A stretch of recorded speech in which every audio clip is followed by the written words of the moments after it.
Please all stand.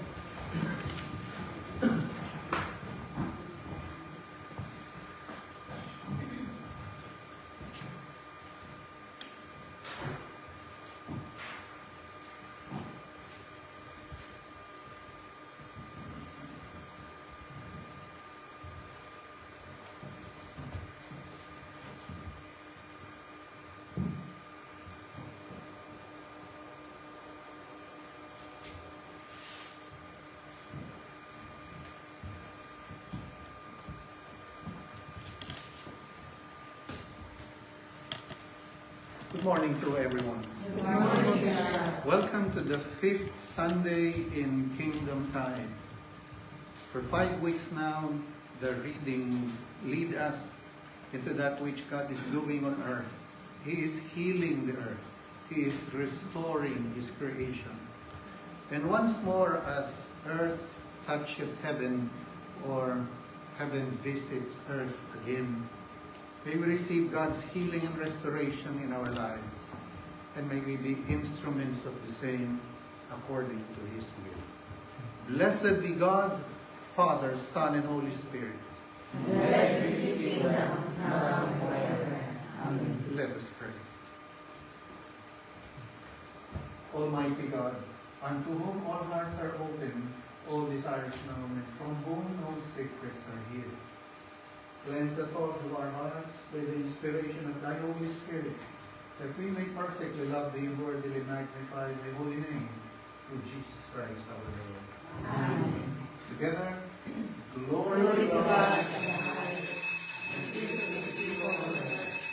Lord God, and peace. Almighty God and Father, we worship You, we give You thanks, we praise You for Your glory. Lord Jesus Christ, Holy Son of the Father, Lord God, Lamb of God, you take away the sin of the world. Have mercy on us. You are seated at the right hand of the Father. Receive our prayer. For You alone are the Holy One. You alone are the Lord. You alone are the Most High Jesus Christ, with the Holy Spirit, in the glory of God the Father. Amen. The Lord be with you. And also with you. Let us pray. O Almighty God, who hast built Thy church upon the foundation of the apostles and the prophets, Jesus Christ Himself being the chief cornerstone, grant us all to be joined together in unity of spirit by their doctrine, that we may be made a holy temple acceptable unto Thee, through the same Jesus Christ our Lord, who liveth and reigneth with Thee in the Holy Spirit, one God, forever and ever. Amen.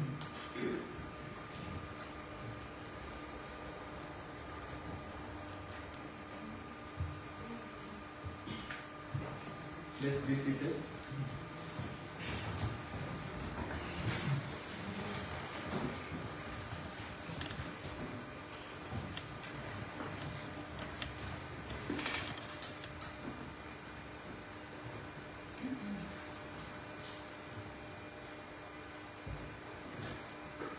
The first proclamation of the Word of God is taken from the book of Isaiah, chapter 2.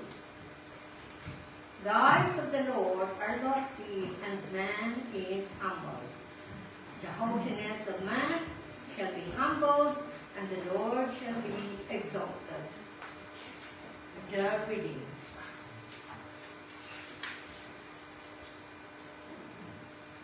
Enter into the rock and hide in the dust, from the terror of the Lord and the glory of His majesty.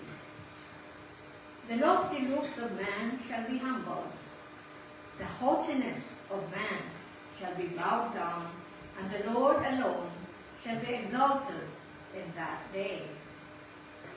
For the day of the Lord of hosts shall come upon everything proud and lofty, upon everything lifted up, and it shall be brought low.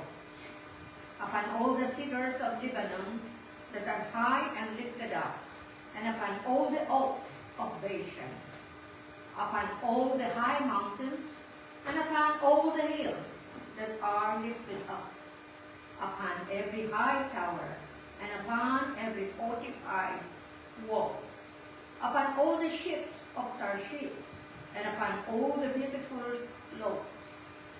The loftiness of man shall be bowed down, and the haughtiness of man shall be brought low. The Lord alone will be exalted in that day. Here ends the reading, the word of the Lord. Thanks be to God. Please all stand. Responsorial Psalm, Psalm 89. Let us read it responsibly. I will sing of the loving kindness of the Lord forever, to all generations. I will make known thy faithfulness with my mouth. For I have said, loving kindness will be begun forever. In the heavens thou wilt establish thy faithfulness. I have made a covenant with my chosen. I have sworn to David my servant. I will establish your seed forever, and build up your throne to all generations. And the heavens will praise thy wonders, O Lord, thy faithfulness also in the assembly of the holy ones. For holy is the honor of the Lord, who among the sons of the mighty is thy Lord.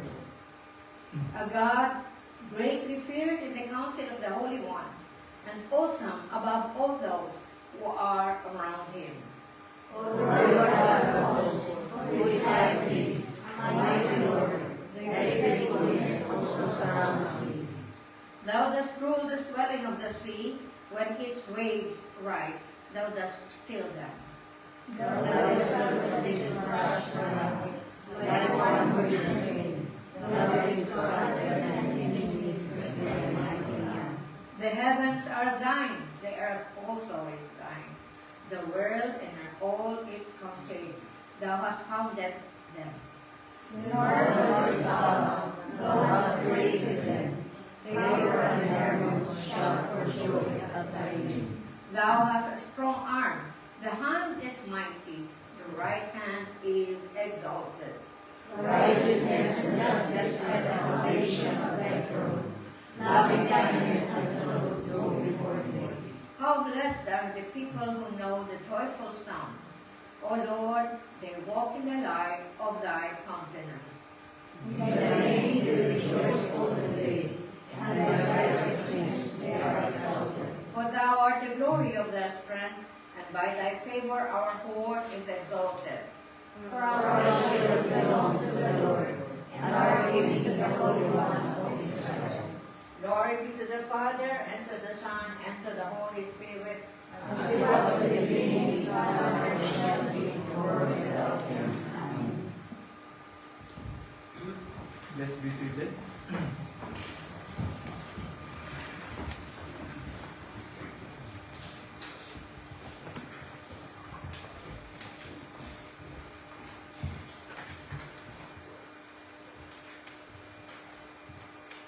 Our second proclamation of the Word of God is taken from the Epistle of Paul, the Apostle to the Romans, chapter 6.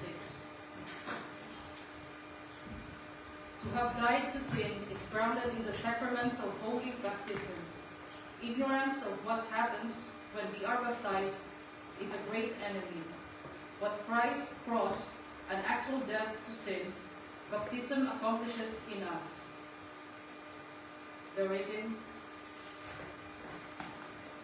Or do you not know that as many of us were baptized into Christ Jesus, were baptized into his death? Therefore, we were buried with him through baptism into death, that just as Christ was raised from the dead by the glory of the Father, even so we also should walk in newness of life. For if we have been united together in the likeness of his death, certainly we also shall be in the likeness of his resurrection, knowing this, that our old man was crucified with him, that the body of sin might be done away with, that we should no longer be slaves of sin. For he has died, has been freed from sin. Now if we died with Christ, we believe that we also shall live with him. knowing that Christ, having been raised from the dead, dies no more. Death no longer has domination over him. For the death that he died to sin once for all. But the life that he lives to God. Likewise, you also reckon yourselves to be dead, indeed to sin, but alive to God in Christ Jesus our Lord. Here ends the reading, the word of the Lord. Thanks be to God. Please all stand.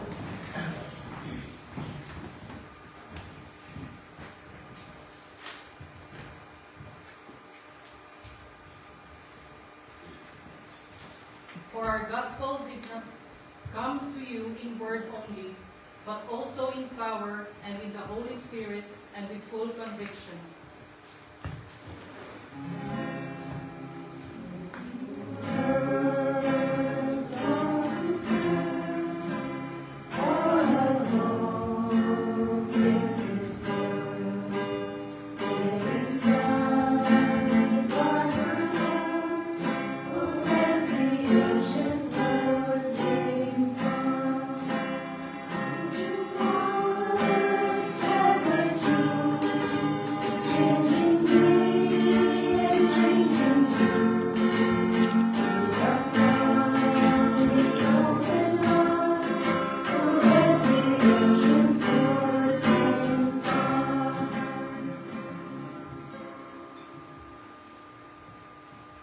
The Holy Gospel of our Lord Jesus Christ according to Saint Matthew. Glory to thee, O Lord. You provide our thoughts, our memories, and our hearts, O God, that we may worthily receive and proclaim the Holy Gospel. From chapter 10. Do not think that I came to bring peace on earth. I did not come to bring peace, but a sword. For I have come to set a man against his father, a daughter against her mother, and a daughter-in-law against her mother-in-law. And a man's enemies will be those of his own household. He who loves father or mother more than me is not worthy of me. And when he who loves son or daughter more than me is not worthy of me. And he who does not take his cross and follow after me is not worthy of me. He who finds his life will lose it, and he who loses his life for my sake will find it. He who receives you receives me, and he who receives me receives him who sent me. He who receives a prophet in the name of a prophet shall receive a prophet's reward. And he who receives a righteous man in the name of a righteous man shall receive a righteous man's reward. And whoever gives one of these little ones only a cup of cold water in the name of a disciple, assuredly I say to you, he shall by no means lose his reward. The Gospel of our Lord in Christ. Praise be to thee, O Christ.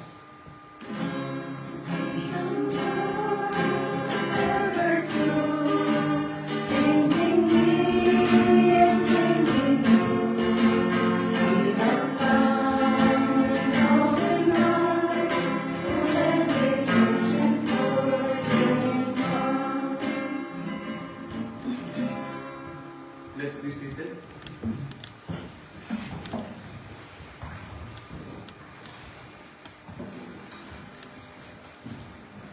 If you will read the beginning of the gospel today and do not have some understanding in background, ay maaari kayong malito o magtaka. We will, hindi komot kasi nakasulat. You've heard people say that, oh, it's there, written in the Bible. It's not enough that it is written in the Bible and then when you read it, it is as it is.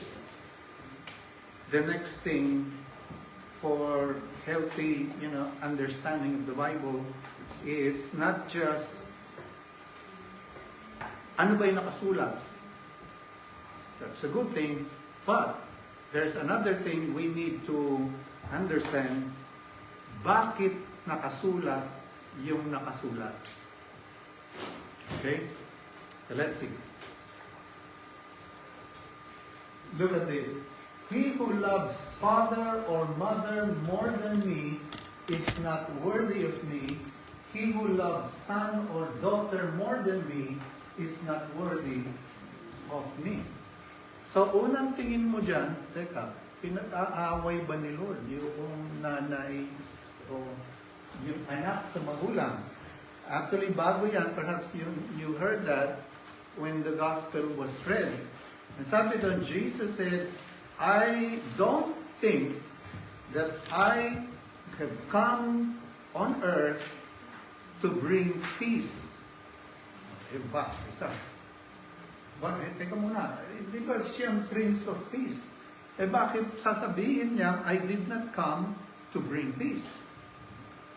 Ano yun? Parang, hindi ba nakakalito yun? Peace I live with you, my peace I give to you, do not let your hearts be troubled. Isn't that, he said that. And we know he's the Prince of Peace. And then, yet, he will say,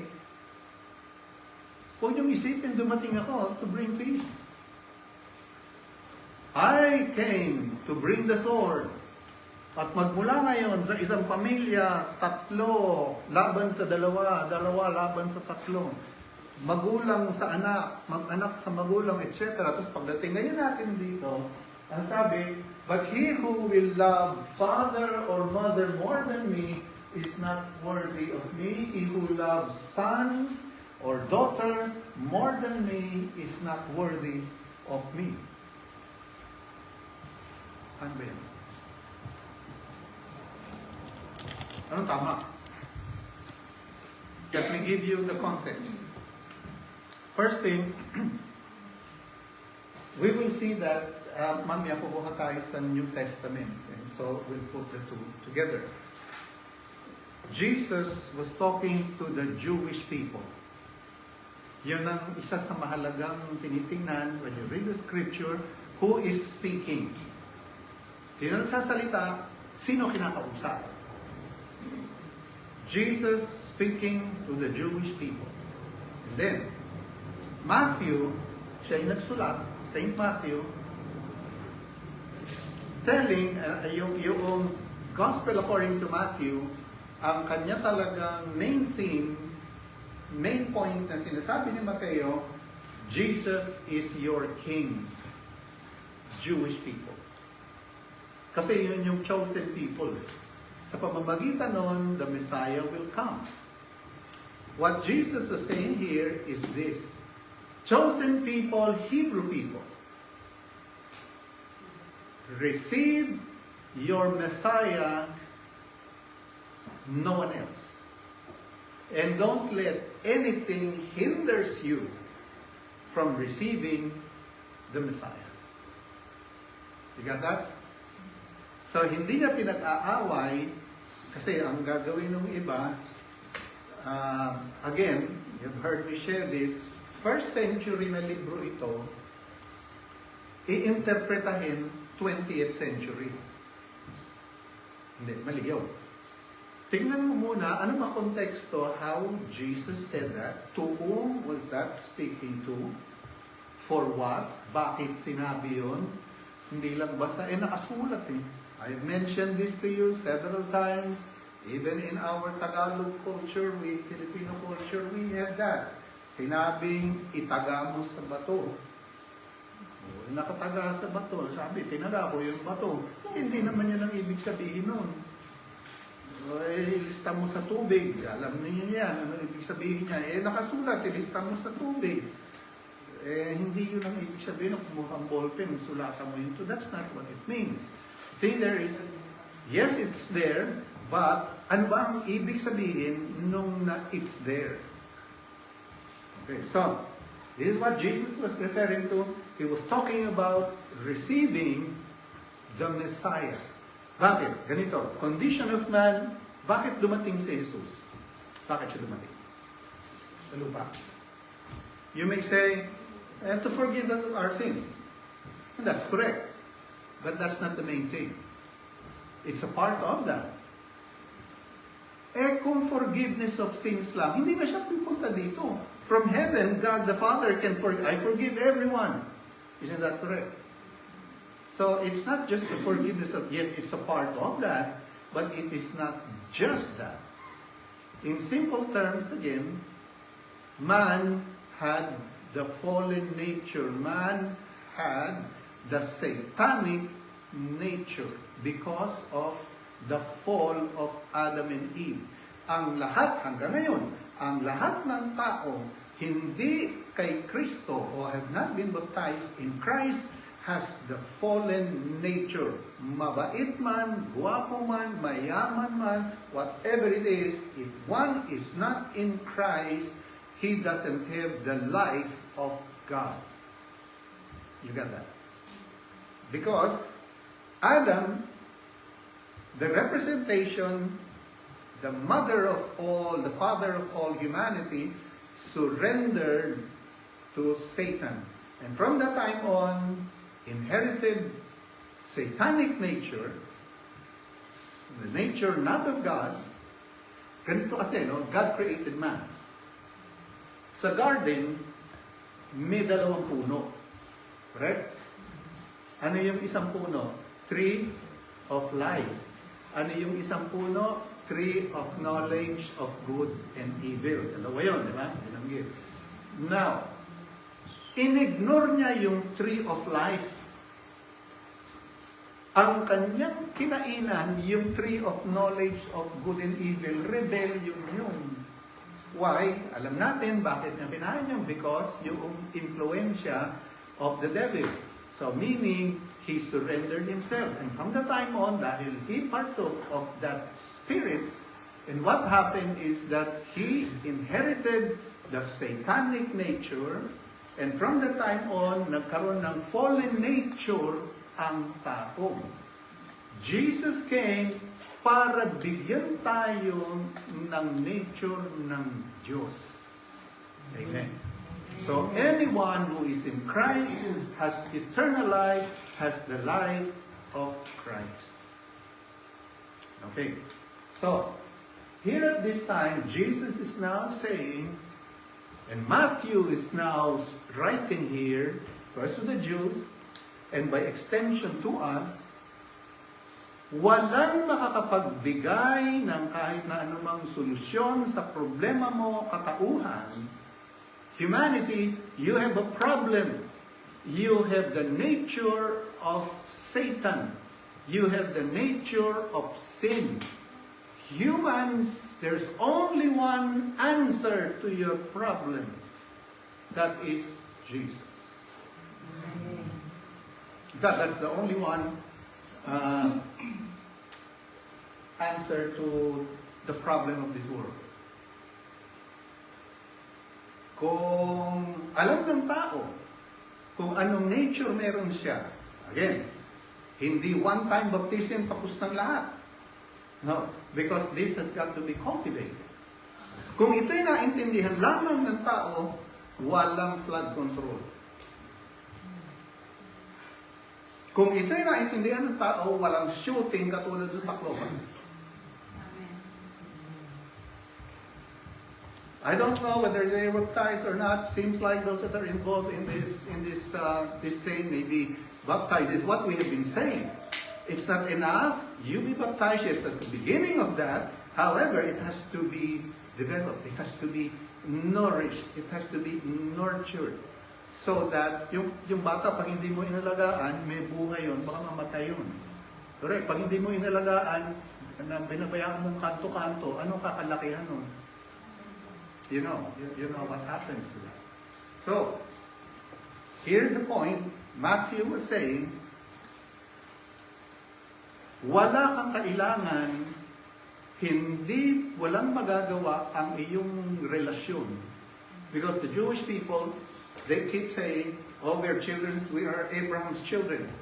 Hindi mo alam kaming chosen people. Ba't ka namin kailangan? Oo, chosen people, but your nature is not of God. That's why in John 8, Jesus said, "You are of your father, the devil." Have you heard of that? Have you read of that? Because that's the truth. Masakit man, yun. That's what happened. That's why a person needs to receive Jesus as Lord and Savior. Need to be baptized so that at baptism, that's the first thing, nagbabago yung nature na i-inherit noong sinner